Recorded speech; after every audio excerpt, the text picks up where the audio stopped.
As the increased threats are traded between Iraq, Iran, and the U.S., soldiers at Fort Bragg are still deploying to the Middle East. CBS 17's Kayla Strayer is live now. And Kayla, there's an increased security on post. Yeah, that's right. Let's start with getting on to post. There was a big traffic backup this morning at some of the access points to get onto Fort Bragg. We're told there's a 100% ID check in place right now. This is something they do from time to time, so it's not necessarily directly related to these deployments, but they say security is increased here as more tensions rise with Iran.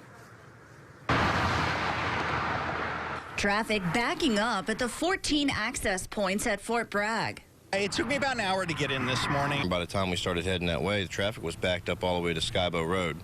Altogether, it took us an hour and 15 minutes to get on post. Army veteran Brandon Wilson was working on post today. He says some drivers were complaining about the extra wait, but most were understanding. In my opinion, I understand. I'd rather be safe, and our military needs to be safe and protected as well. Security here is increasing as thousands of soldiers quickly deploy to the Middle East. When the president dials 911, the phone rings at Fort Bragg.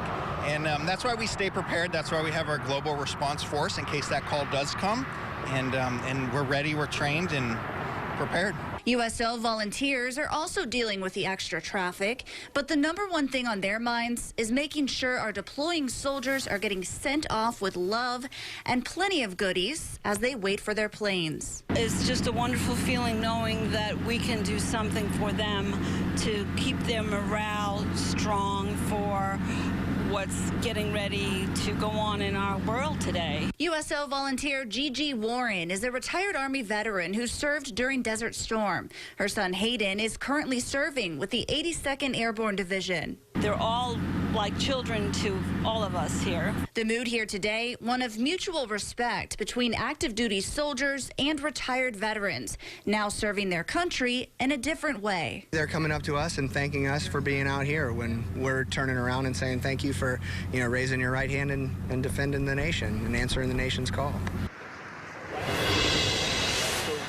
Fort Bragg officials are asking people to be patient as they are trying to get on post. They say to expect traffic delays throughout this week. One thing to make things faster would be have your ID ready before you get to the guards at the gate. Reporting live at Fort Bragg, Kayla Strayer, CBS 17 News.